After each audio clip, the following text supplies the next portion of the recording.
Bonjour, j'espère que vous allez bien. Eh bien, moi, je vais bien par la grâce de Dieu. Donc, je fais cette vidéo comme convenu pour répondre aux questions qui m'ont été posées par Aboubakar, Koulibaly, Grace, Rose, Dorian, Salamé et bien d'autres au sujet de la réussite de l'intégration en France quand on est sans papier. Mais tout d'abord, je vais me présenter pour toi qui me regarde et qui ne me connaît pas. Donc, je suis Sandrine Fancy, j'habite la région parisienne. Je suis arrivée en France sans papier et sans diplôme il y a une dizaine d'années et mon parcours d'insertion sociale et professionnelle a été très difficile. Alors caissière à mi-temps, il y a un peu plus de 6 ans, je me suis retrouvée dans une impasse avec mes 3 enfants en bas âge. Donc pour m'en sortir, j'ai eu la force et le courage de reprendre des études et aujourd'hui, je travaille en tant que salarié cadre dans une grande banque. Donc je me sers de mon histoire, de mes origines, mais surtout de mon parcours pour accompagner, motiver, booster des personnes qui ont peu d'espoir en l'avenir. Si tu veux en savoir un peu plus sur mon histoire et sur le pourquoi de cette vidéo, je t'invite à regarder les vidéos que j'ai postées précédemment et à t'abonner à mes différentes pages, dont la page Facebook qui est Sandy Hope, SANDYHOPE, tout attaché, ma page YouTube également Sandy Hope et ma page Instagram Sandy Hope, tout attaché, point officiel. Donc voilà, je t'invite à aller voir les vidéos, à les partager, à me laisser un commentaire. Je te remercie d'avance pour cela. Donc pour revenir au sujet du jour, le nombre de sans-papiers est croissant d'année en année. Et en France, l'année dernière, on en comptait un peu plus de 400 000. Tous partent de leur pays d'origine avec pour ambition première d'avoir une vie meilleure. Seulement, une fois sur le terrain, on se heurte à la réalité d'un sans-papier et on se retrouve parfois dans une situation encore plus précaire que notre situation initiale, dans la situation de départ de notre pays d'origine. Donc, mais qu'est-ce qu'on fait? On a fait un choix. On est là, on va devoir recommencer une nouvelle vie. Faire marche arrière, impossible, impensable, après tous les sacrifices qui ont été faits par nous ou alors par toute la famille. Donc à partir du moment où on est conscient de cela, il faut se donner les moyens de réussir et d'atteindre l'objectif qu'on s'est fixé en partant de notre pays d'origine. Pour ce faire, comme dans tout changement radical ou pas, il est important de s'adapter et donc de s'imprégner dans ce nouvel environnement qui nous est totalement inconnu. Donc dans cette vidéo, je vais partir de mon expérience pour partager avec vous quelques points de réussite de l'intégration en France quand on est sans papier. Et pas que, de quelques points de réussite d'intégration tout court dans d'autres pays également, c'est valable. Et pas que quand on est sans papier, également quand on est nouvel arrivant dans un territoire qui nous est inconnu. Donc voilà, je vais aborder donc avec vous quelques points dont le premier point est de garder la positive attitude. Alors, je m'explique. Il est important quand on vient d'arriver d'essayer de faire abstraction de notre statut de sans-papier. C'est très difficile. Je suis passée par là, je sais de quoi je parle, c'est difficile, mais il faut vraiment essayer de faire au maximum pour faire abstraction, pour oublier notre statut de sans-papier. Donc, il faut voir, pour ce faire, il faut essayer de voir le verre à moitié plein. C'est-à-dire, il faut se féliciter du chemin qu'on a déjà parcouru pour arriver là. Il faut penser au sacrifice qu'on a fait pour nous booster. Il ne faut pas laisser la place au regret. Il ne faut pas laisser la place au regret. Il faut toujours penser au pourquoi est-ce qu'on a voulu venir. Pourquoi est-ce à la base, on a pris la décision de venir. Pour ça, c'est important des fois de noter l'objectif à portée de vue. C'est-à-dire de le garder, de le noter comme ça.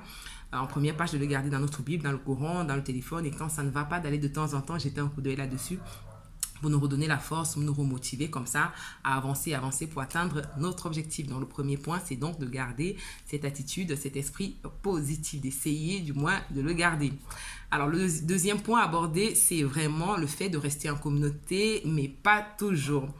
Je m'explique. Quand on vient d'arriver, c'est bien de rester en communauté pour garder le lien, pour garder la culture, mais c'est encore mieux quand on passe beaucoup de temps avec des personnes qui ont les mêmes objectifs que nous, qui ont les mêmes aspirations que nous. Donc, d'aller, par exemple, vers les personnes qui sont les tontons ou tatas ou les cousins ou alors les parents des autres qui sont arrivés depuis des années avant nous, qui ont eu ou pas le même parcours que nous et qui ont réussi d'aller vers eux, discuter avec eux, échanger avec eux, se renseigner sur leur parcours. Donc comme ça nous permet de garder notre objectif et de commencer à savoir comment faire pour y arriver. Alors, je vous dis ça pourquoi? Parce que rester en communauté comme ça, avec des personnes qui n'ont forcément pas les mêmes ambitions que vous, ça peut vous décourager, ça peut vous éloigner de votre objectif. Je prends un exemple. Quand je suis arrivée, je partais du Cameroun et je venais pour étudier. Sauf que je suis arrivée, j'étais sans papier et je suis arrivée dans un groupe de filles qui n'avaient pas l'intention d'étudier en fait. Et à partir du moment où on m'a demandé pourquoi je venais, je leur disais tout le temps, moi je suis venue pour fréquenter. On me disait, mais c'est impossible. Tu n'as pas de papier, tu crois que tu vas pouvoir reprendre les études commandent avec ton statut à ton âge, c'est compliqué. Tu n'as jamais étudié en France, il y a plein de barrières, donc ça va être compliqué. Ces personnes, elles ne vous découragent pas, enfin, ça vous décourage, mais elles n'ont pas, enfin, leur intention n'est pas de vous décourager, c'est juste qu'elles n'ont pas la même vision de vie que vous. Donc voilà, à partir du moment où vous n'avez pas la même vision, c'est compliqué. Vous n'avancez pas. Donc par exemple, si vous êtes sans papier, traînez avec des autres sans papier de la communauté qui ont l'intention d'étudier, qui ont envie d'étudier. Vous allez pouvoir vous renseigner, vous soutenir et vous aider mutuellement comme ça à avancer ensemble pour atteindre vos objectifs. Donc ça c'est le deuxième point. Donc rester en communauté, mais pas que, aller vers les personnes de la communauté qui nous inspirent. Le troisième point que j'aimerais aborder avec vous, c'est le fait de s'intégrer dans le nouvel environnement, donc de s'imprégner de la culture dans le pays qu'on a intégré. C'est important. Parce que même quand on est dans notre pays d'origine, hein, d'une région à l'autre, les cultures sont des fois différentes. Et quand on se déplace pour aller comme ça travailler, il est important de s'adapter, de connaître ce qui se fait sur place pour pouvoir fondre dans la masse, tout simplement, comme on dit. Donc, on est étranger, donc, et pour mieux vivre, il faut vraiment apprendre la culture, la culture du territoire. Ça se fait de plusieurs manières, hein. Sortez, allez dans des cafés quand il fait froid. Alors on sait, hein, quand il fait froid, il y a des petits comités comme ça qui se créent dans les cafés. Allez-y, prenez un café si vous aimez le café ou un cappuccino, peu importe. Échangez avec des personnes qui viennent d'autres cultures, donc d'autres, peut-être si vous êtes africain, d'autres Africains qui viennent d'autres pays. Échangez avec eux, sur tous les sujets, hein, l'actualité, la France, le journal, vous regardez, débattez, échangez, ça crée des opportunités. Donc sortez de votre zone de confort, allez vraiment vers les autres. Il est aussi important d'aller dans les associations de villes. Vous avez dans chaque ville des fêtes de ville qui sont organisées. Vous avez des forums, vous avez des associations sportives, allez-y. On n'a pas besoin de papier pour y aller. Donc vous y allez, échangez avec les participants, inscrivez-vous dans des associations, prenez des renseignements, allez-y. Enfin, sortez vraiment de votre zone de confort. Allez vers les gens, allez vers ces institutions qui pourront toujours vous apporter un petit conseil, qui pourront mûrir comme ça ce que vous savez déjà. C'est très important. Donc, discutez avec les personnes, posez-leur des questions. Il n'y a pas de questions bêtes, hein. Posez-leur des questions au maximum. Soyez curieux. Regardez sur les panneaux en ville quand vous passez. Vous avez des événements qui sont annoncés, donc notez-les et allez-y.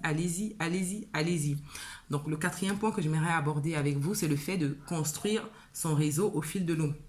Ça rejoint un peu le point que j'ai abordé précédemment, donc c'est le fait de vraiment se faire remarquer de se faire remarquer au maximum, mais se faire remarquer positivement.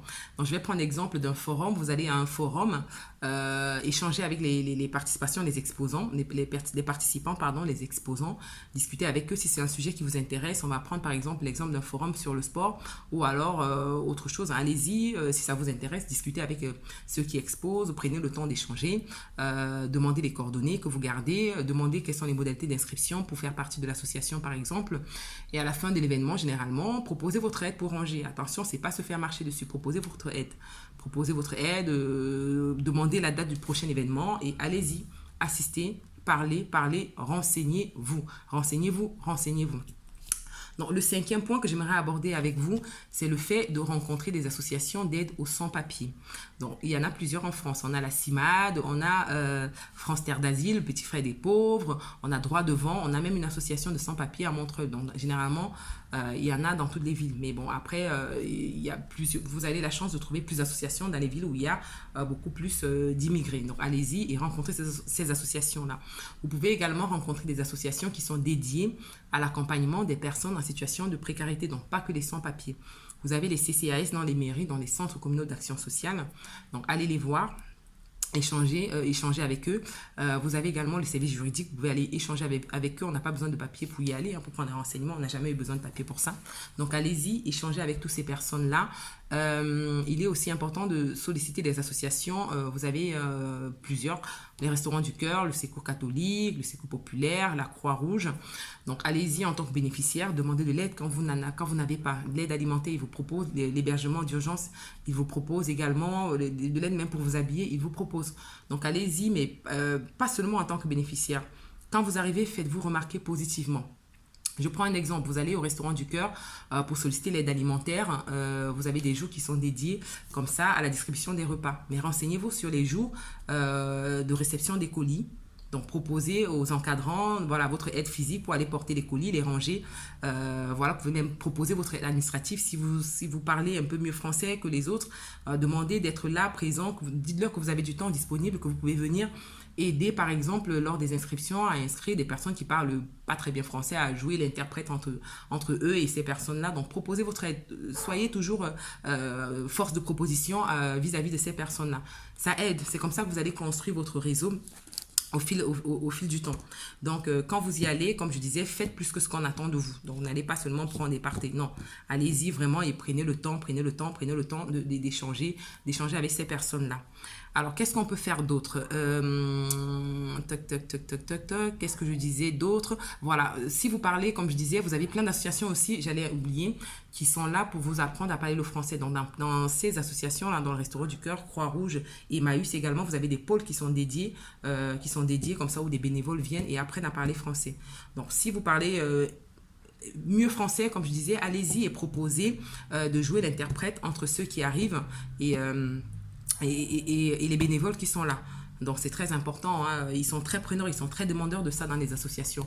Vous avez également plein d'associations bénévoles que vous pouvez regarder sur Internet. Vous avez France Bénévolat, par exemple. Allez-y, proposez votre aide. C'est comme ça qu'on construit son réseau. Ça finit par payer ces choses-là. Ça finit toujours par payer. Donc voilà, rencontrer les associations, rencontrer les services dédiés, les centres dédiés aux personnes en situation de précarité et proposer, faites du bénévolat. Donc ça, c'était le 5e point. Le 6e point que j'aimerais aborder avec vous, c'est le fait de faire des petits boulots. Alors, petits boulots entre guillemets, pourquoi? Parce qu'on dit il n'y a pas de petits boulots. Mais les petits boulots, pour moi, ce sont des métiers qui demandent très peu de qualification. Donc, ce sont des métiers qui demandent aussi généralement beaucoup d'efforts physiques. Ce sont des secteurs dans lesquels il y a beaucoup d'offres, mais il y a très peu de demandes. Dans des métiers qui sont sous tension, on a par exemple l'hôtellerie, la restauration, on a le nettoyage des bureaux, des commerces, on a les services à la personne, donc ménage, garde d'enfants, garde de personnes âgées, bricolage à la maison. Donc, généralement, on commence par de la recommandation. C'est-à-dire quand vous êtes en communauté ou pas, quand vous échangez avec les gens, parlez de votre situation, dites que vous êtes disponible, que vous savez ce que vous savez faire et que si jamais il y a besoin qu'on vous appelle, laissez vos coordonnées. Et comme je disais, même dans les associations, quand vous marquez les esprits, quand ils ont besoin de quelqu'un pour un bricolage, pour faire quelque chose, ils penseront à vous, ils vous appelleront. Donc allez-y. Profitez, donc faites ces petits boulots là et quand vous y allez, ne faites pas le boulot comme ceux qui sont déjà là, c'est-à-dire quand vous y allez, faites plus que ce qu'on vous demande. C'est-à-dire quoi? C'est-à-dire essayez d'arriver le premier par exemple et repartez le dernier. Faites plus, faites marquer les esprits partout où vous passez. Dites-vous que vous avez pour ambition de marquer les esprits positivement. Il faut qu'on se rappelle de vous une fois que vous êtes passé. Même si c'est un dépannage de 2 jours, 3 jours, il y a quelqu'un de la communauté qui peut avoir un empêchement, qui vous appelle, qui vous dit pardon, j'ai besoin que tu ailles me remplacer là-bas 2 jours. Allez-y et marquez les esprits. Marquez les esprits positivement. Faites beaucoup plus, d'accord? Faites beaucoup plus que les autres. Travaillez avec le sourire, montrez votre motivation, partagez, apprenez à ceux qui arrivent, qui ne savent pas faire, prenez le temps de leur expliquer, échangez, discutez sur l'actualité quand il y a des pauses, montrez votre intérêt, soyez respectueux. Ça, on sait le faire, Donc, faites-le. Je ne vous demande pas de vous faire exploiter. Hein. Sachez aussi dire non positivement, c'est-à-dire soyez sage, quoi. Soyez sage. On sait où sont les limites. Hein. Donc, prenez vraiment le temps. Apprenez vraiment sur vous et faites-vous remarquer au maximum.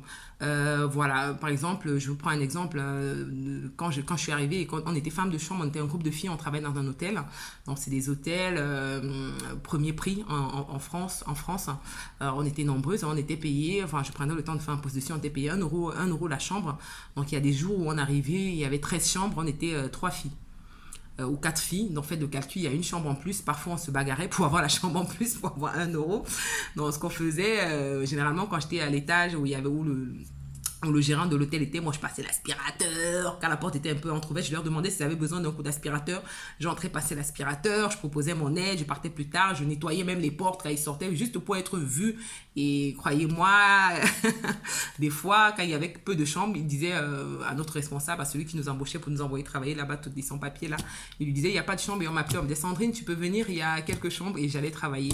Ils se sont souvenus de moi, même des années après, ils m'appelaient pour savoir comment est-ce que j'allais, ou quand il y avait un peu de boulot, on m'appelait pour me proposer. Donc, marquer les esprits positivement, c'est très, très important.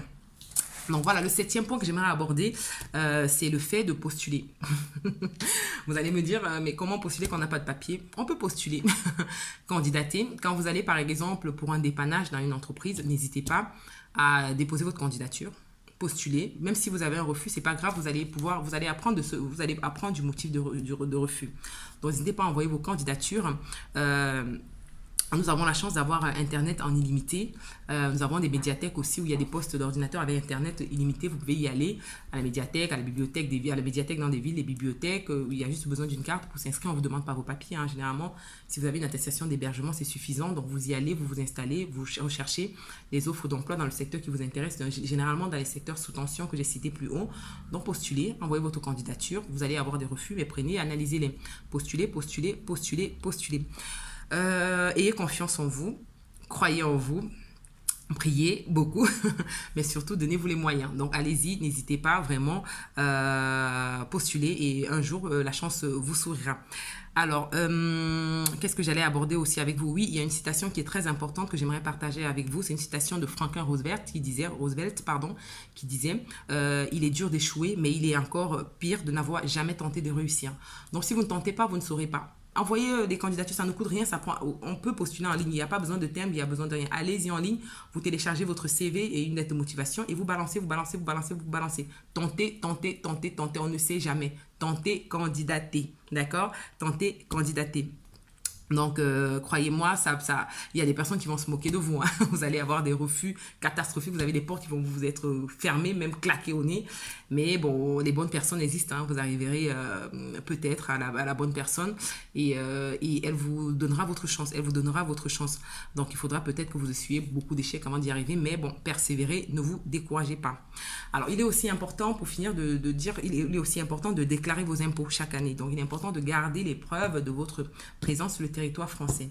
Donc, déclarez vos impôts chaque année, allez dans les banques, sollicitez-les pour ouvrir un livret d'épargne. Donc, ça se fait généralement dans plusieurs banques, on n'a pas besoin de papier pour ouvrir un livret d'épargne. Ouvrez un livret d'épargne, sollicitez l'aide médicale d'État.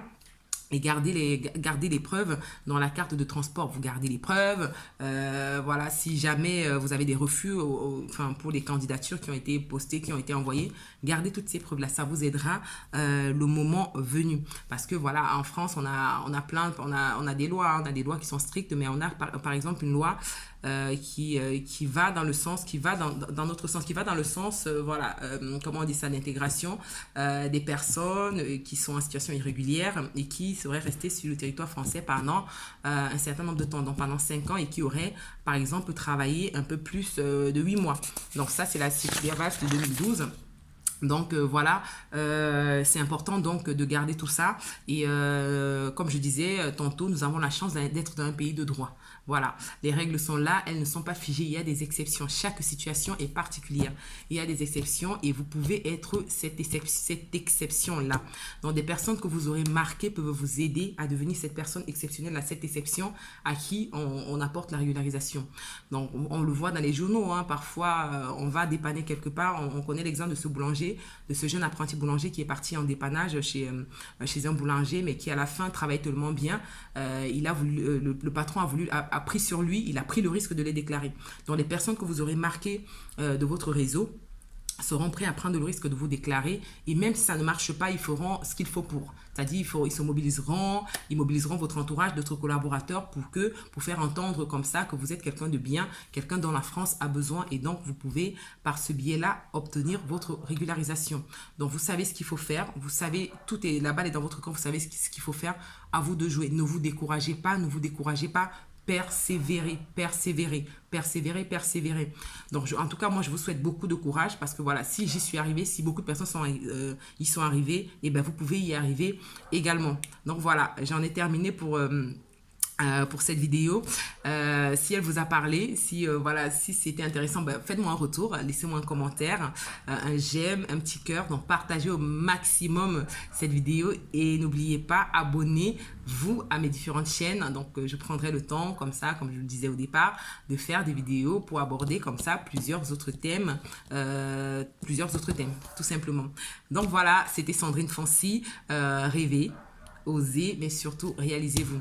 Je vous souhaite encore beaucoup de courage et vous dis à très bientôt. Je vous embrasse. À bientôt. Ciao.